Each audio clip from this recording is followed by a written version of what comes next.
My name is Smitty Grubbs. I am the Associate Chair and Associate Professor of Chemistry at the Missouri University of Science and Technology. Here at Missouri S&T, my students and I are working on rotational spectroscopy. Spectroscopy in general is the interaction of light and matter. Rotational spectroscopy at its core studies molecular structures. The rotations of the molecules, we can back out the molecular structures of the things we study. Really, the exciting thing is to really implement this technology where it really hasn't been implemented previously, to maybe make it more of an analytical technique to solve some problems that the world is facing. Forever molecules are perfluorinated alkanes. These molecules get in the drinking water and the body can't process them. The problem right now is we want to detect and we want to destroy. Well, we can help with the detection side because right now the processes of detecting these molecules take very long processes. We can actually see those molecules very well in the lab. If we can make the instrumentation smaller, we can create a field instrument to speed that up and meet those very high demands that are being asked of the scientists today. There are very few people that actually tend to do this kind of spectroscopy. So the more people that we can put it in the hands of, maybe it sparks all these different types of problems that we can address.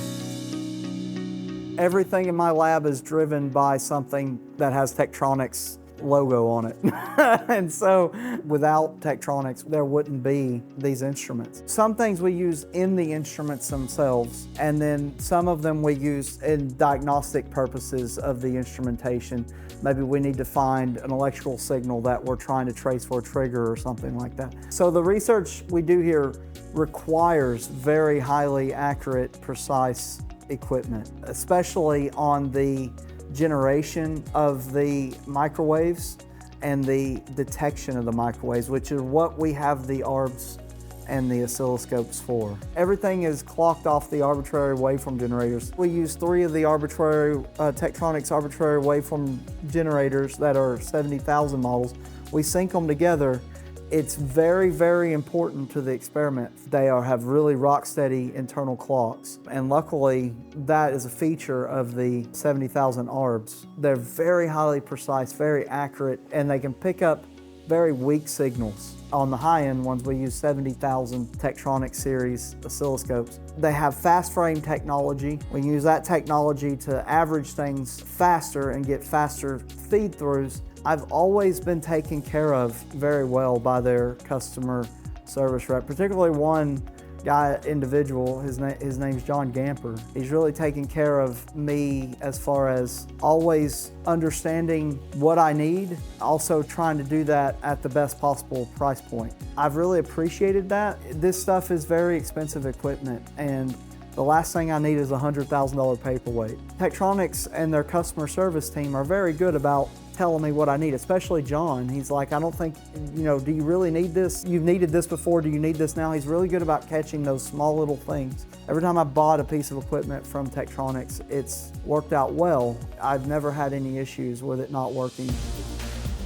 The nice thing is that these things come with program manuals. So we can, from another computer, write the programming code. A lot of times when you have these instrumentation situations where you need it to do a lot, you've got to write a code from scratch. You're telling something directly what to do. Well, that's already a feature built into the instrument. It's very modular.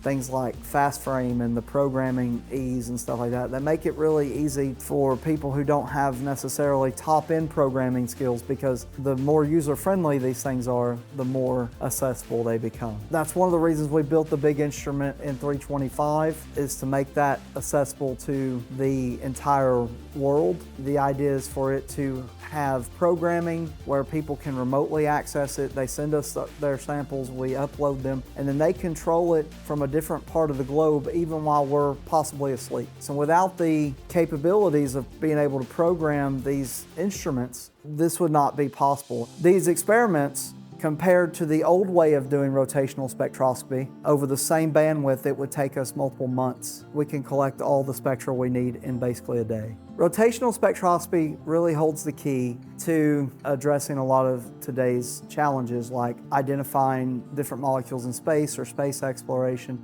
computer science, and things like forever molecules and the detection of them. Thanks to Tektronix and the equipment that they have provided, this is making our mission of building this equipment and making it available to science globally a reality.